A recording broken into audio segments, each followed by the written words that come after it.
Hello दोस्तों, welcome back once again to Insiderpedia. तो दोस्तों, आज हम बात करेंगे इंडिया के leading wire and cable manufacturer Polycab India Limited के बारे में। तो आज इस वीडियो में है इनके क्वार्टरली रिजल्ट को रिव्यू करेंगे, साथ में साथ मैनेजमेंट ने क्या कमेंट्री की अपने बिजनेस को लेकर के वो भी डिस्कस करेंगे। और अगर आप इस कंपनी को ट्रैक करेंगे तो आपको पता होगा कि इनका रिसेंट में जो इनकम टैक्स की रेट पड़ी थी उसके बाद ये शेयर प्राइस अचानक से काफ़ी ज़्यादा करेक्ट हो गया। जो शेयर जो है 55-57 सौ रुपये का हुआ करता था, आज वो 4300 का आ गया है। तो क्या रीज़न है? इनकम टैक्स के बारे में मैनेजमेंट ने क्या कमेंट्री की वो भी बहुत इंपॉर्टेंट हो जाता है, क्योंकि इसी इनकम टैक्स रेट की वजह से इनका शेयर प्राइस इतना करेक्ट कर गया। तो चलिए चलते हैं और देखते हैं कि पॉलीकैब इंडिया लिमिटेड का क्वार्टरली रिजल्ट कैसा आया। तो अगर पॉलीकैब इंडिया लिमिटेड में आप इन्वेस्टमेंट कर रहे हैं या इन्वेस्टमेंट करने की सोच रहे हैं तो आपको साथ ही साथ इनके कॉपर के प्राइसेस को भी ज़रूर ट्रैक करना चाहिए। इसके लिए स्क्रीनर पे एक पर्टिकुलर टूल है जहाँ पे यहाँ कमोडिटी प्राइसेस को 10,000 से ज़्यादा कमोडिटी प्राइसेस यहाँ पे सर्च कर सकते हैं। अगर ये कोई प्रमोशनल वीडियो नहीं है, आपको बस बताने के लिए कि स्क्रीनर पे ये फीचर अवेलेबल है। तो इनका अगर मंथली वाले सेक्शन में जाएं तो जनवरी 2023 से लेकर दिसंबर 2023 तक देख सकते हैं कि कॉपर की जो प्राइस है काफ़ी स्टेबल है। 161 160 160 159 इसी के आसपास काफ़ी स्टेबल है। इसका मतलब अगर पॉलीकैब इंडिया लिमिटेड में कोई ग्रोथ आई होगी वो तो प्योरली वॉल्यूम बेस्ड ग्रोथ आई होगी, न कि इन्फ्लेशन या कॉपर के प्राइसेस बढ़ेंगे तो भी इनका रेवेन्यू इंक्रीज कर सकता है। ठीक है, तो चलिए देखते हैं कि इनकी क्या ग्रोथ रही है। अगर दिसंबर 2022 का क्वार्टरली रिजल्ट देखें तो 3700 करोड़ की रेवेन्यू थी, जो कि दिसंबर 2023 में ये 4300 की रेवेन्यू होगी। ये काफ़ी अच्छा खासा जंप अगर यहीं नेट प्रॉफिट में आया। 361 करोड़ का नेट प्रॉफिट यहीं पे अगर करंट क्वार्टर में, लास्ट क्वार्टर में 417 करोड़ का नेट प्रॉफिट, काफ़ी ज़बरदस्त। लेकिन यहाँ पे एक जो कंसर्न है कि ऑपरेटिंग प्रॉफिट मार्जिन 14% का है, जो कि करंट क्वार्टर में सिर्फ 13% का दिख रहा है। अब मैनेजमेंट से यहीं पे मैनेजमेंट की कमेंट्री इंपॉर्टेंट हो जाती है कि अगर 1% मार्जिन कम हुआ है, या फिर अगर दूसरी बात करें यहाँ पे अदर इनकम 35 करोड़ से बढ़ करके 71 करोड़, ऑलमोस्ट डबल हो गई है, तो क्या यहाँ से ये रेवेन्यू आ रहा है?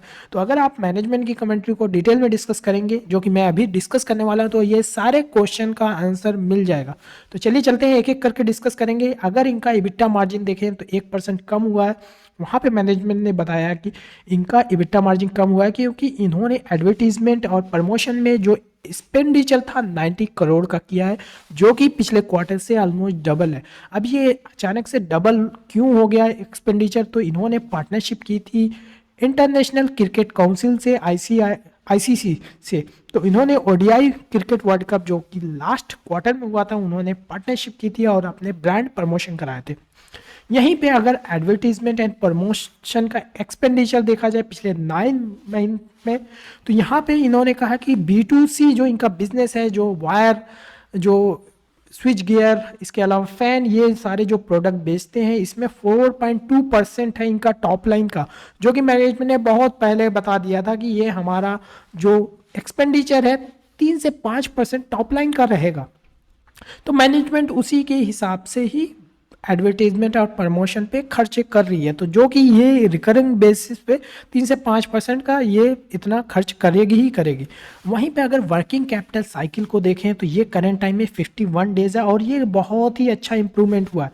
अगर इनका कैश फ्लो में के सेक्शन के बाद रेशियो में आए और यहाँ से इनका कैश कन्वर्जन साइकिल देखें तो यहाँ पे जो कि 1994 96 77 था, वो पिछले फाइनेंशियल ईयर में घट करके 65 हो गया था और करंट टाइम में ये 51 डेज हो गया है। तो काफ़ी सीधी सी बात है कि अगर वर्किंग कैपिटल आपका कम लगेगा तो आपका आरओआई इंप्रूव होगा। तो इससे क्लियर है कि कंपनी काफ़ी अच्छे से अपनी एसेट को यूटिलाइज कर रही है। अगर थोड़ा सा और डिस्कस करें इनके इंटरनेशनल बिजनेस, जो क्वार्टर 3 में इनकी परफॉर्मेंस कह रही, तो इनका 22% ईयर ऑन ईयर बेसिस पे ग्रो हुआ है। लेकिन मैनेजमेंट ने इससे और बताया कि इनका जो टोटल टॉप लाइन में जो इनका कंट्रीब्यूशन है 6.2% का है, जो कि पिछले क्वार्टर में 8% का था, जो कि मैंने लास्ट टाइम स्टडी किया था।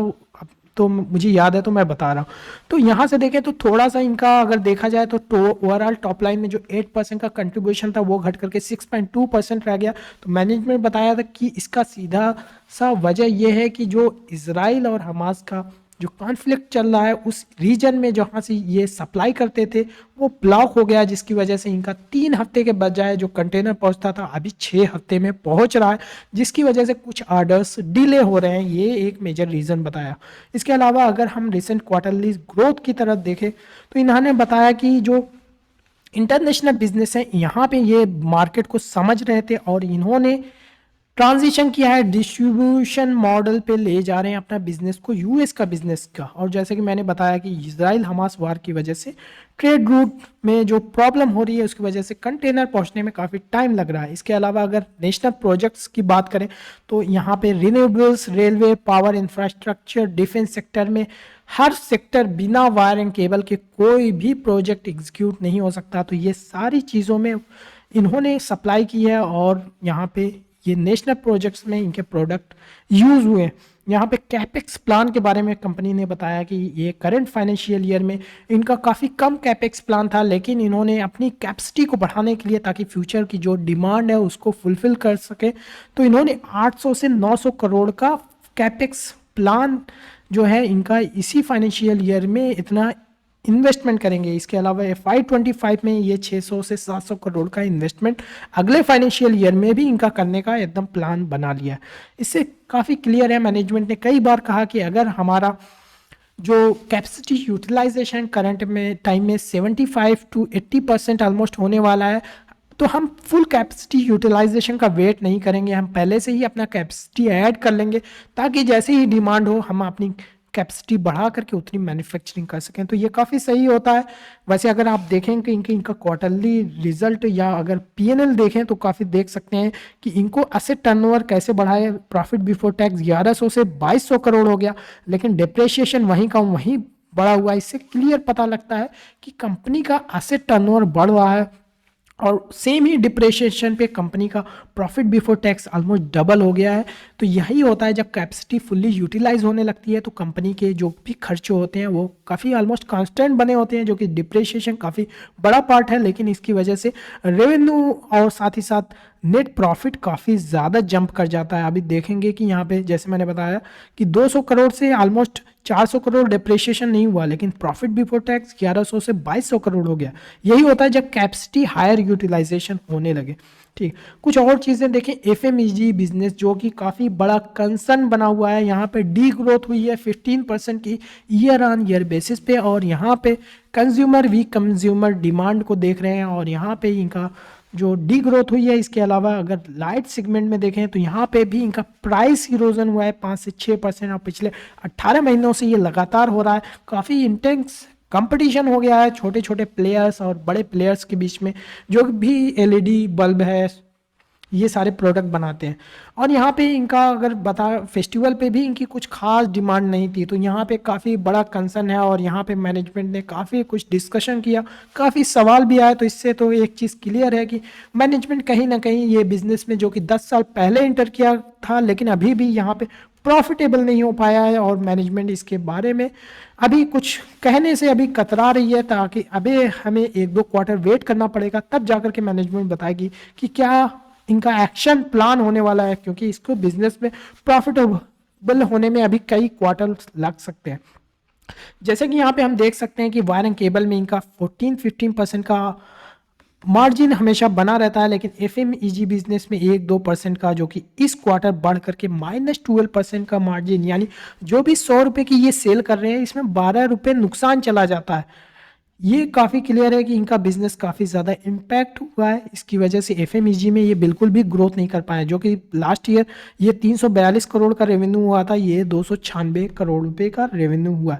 तो ये काफ़ी बड़ा कंसर्न है कि कंपनी का एफएमईजी का बिजनेस अच्छा परफॉर्म नहीं कर रहा है। और यहीं पे हैवेल्स की बात करें तो ये ओवरऑल इंडस्ट्री में ये प्रॉब्लम है, लेकिन पॉलीकैब इंडिया लिमिटेड कुछ ज़्यादा ही प्रॉब्लम में दिख रहा है। यहीं पे बात करें कुछ और चीज़ों की, स्विच एंड स्विच गियर्स में अगर ओवरऑल एफएमईजी की पोर्टफोलियो में बात करें तो सिर्फ एक यही प्रोडक्ट है जो कि ईयर ऑन ईयर बेसिस पे ग्रोथ दिखाया हुआ है और यहाँ पे अच्छा रिस्पांस मिल रहा है।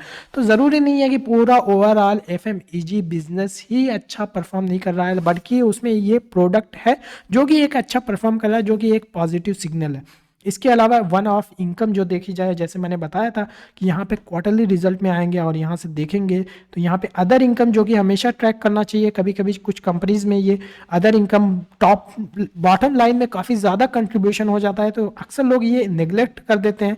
तो इसको भी ज़रूर देखना चाहिए, जैसे कि यहाँ से 35 करोड़ से बढ़ करके 70 करोड़ रुपए, ये कहाँ से इतना ज़्यादा हुआ है। तो मैनेजमेंट ने बताया कि ये फॉरेन एक्सचेंज की वजह से हुआ, जहाँ पे इनको यहाँ पे प्रॉफिट हुआ है ऑलमोस्ट। इसके अलावा कुछ म्यूचुअल फंड में रिडेम्पशन किया, वहाँ से भी इनको प्रॉफिट हुआ है।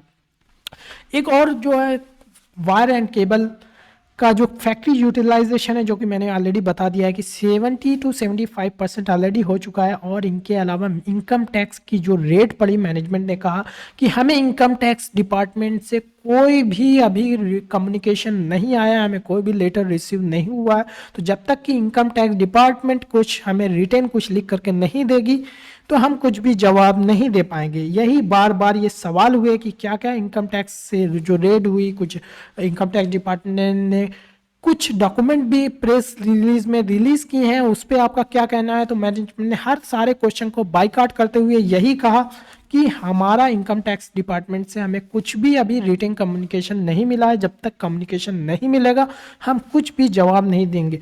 तो एक तो चीज़ तय है कि मैनेजमेंट ने ये जो चीज़ थी टोटली जो है इनकार कर दिया, कुछ भी उसके बारे में डिस्क्लोज नहीं बताया कि इनकम टैक्स की रेट किस पर्पज से थी, या फिर अगर कुछ टैक्स इवेजन हुआ है तो कितना हुआ है। तो ये सारी चीज़ें हैं। तो यहाँ पे काफ़ी अनसर्टेनिटी बनी हुई है कि एक्चुअल में क्या हुआ, ठीक है। लेकिन एक दोस्तों चीज़ मैं जो कहना चाहूँगा, जो पर्सनली मेरा एक मानना यह है कि अगर वाकई में अगर इस कंपनी ने कुछ टैक्स इवेजन किए थे, कुछ कैश में डील की थी, तो आइंदा से क्या आप बताइए कि अगर आप एक बार चोरी करते हुए पकड़े गए तो क्या आप रिसेंट फ्यूचर में ऐसी चोरी करने की कोशिश करेंगे या अवॉइड करेंगे। मेरा कहने का मतलब बस ये है कि पॉलीकैब इंडिया लिमिटेड अगर इस तरह की मैनेजमेंट ने कुछ एक्टिविटी में इन्वॉल्व हुआ होगा या फिर कुछ इस तरह की बात हुई होगी, तो अल्टीमेटली ये सारी चीज़ें बंद हो जाएंगी, जो कि फ्यूचर के लिए काफ़ी अच्छी चीज़ है। और अगर इनका कुछ प्रॉफिट एक्स्ट्रा हो रहा होगा तो वो आपके बॉटम लाइन में कंट्रीब्यूट करेगा। ये आपको वही लग रहा है या नहीं, आप कमेंट सेक्शन में लिख करके मुझे भी ज़रूर बताएं, क्योंकि मेरा तो यही मानना है कि जो टैक्स बचा रहे होंगे किसी तरीके से, वो आप टैक्स बचा नहीं पाएंगे, और वो बचा नहीं पाएंगे तो वो सीधे सीधे कंपनी के अकाउंट में जाएगा और इसका पीएनएल में शो करेगा, जो कि फ्यूचर के इन्वेस्टर्स के लिए काफ़ी अच्छा है। तो दोस्तों यही सारी चीज़ें थी जो मैं डिस्कस करना चाहता था। और साथ ही साथ अगर पॉलीकैब इंडिया लिमिटेड में आप इन्वेस्टमेंट करना चाहते हैं तो आपका खुद का एनालिसिस करिए, फिर ही इस कंपनी में इन्वेस्टमेंट करिए। जहां तक मेरा इन्वेस्टमेंट है, मैंने काफ़ी पहले वीडियो में भी बताया कि इस कंपनी से मैं काफ़ी पहले 2020 के एंड में मैं इंटर किया था 1000 रुपये के आसपास, और यहाँ पे टॉप पे एग्जिट कर दिया। फिलहाल तो अभी मेरा कोई इन्वेस्टमेंट करने का प्लान नहीं है। अगर मेरा कोई इन्वेस्टमेंट करने का प्लान होता है तो मैं अपना जो व्हाट्सअप ग्रुप है उसमें ज़रूर अपडेट करूँगा। और अगर आप भी व्हाट्सअप ग्रुप में ज्वाइन करना चाहते हैं तो आप व्हाट्सएप ग्रुप पे ऐड हो सकते हैं। ये जो कांटेक्ट नंबर है इस पे कांटेक्ट कर सकते हैं, एक नॉमिनल से फीस है उसको पे करके आप जो है उसको भी ज्वाइन कर सकते हैं। और अगर वीडियो अच्छा लगा तो इससे लाइक करें, चैनल को अभी तक सब्सक्राइब नहीं किया तो सब्सक्राइब कर लीजिए। And thank you for watching.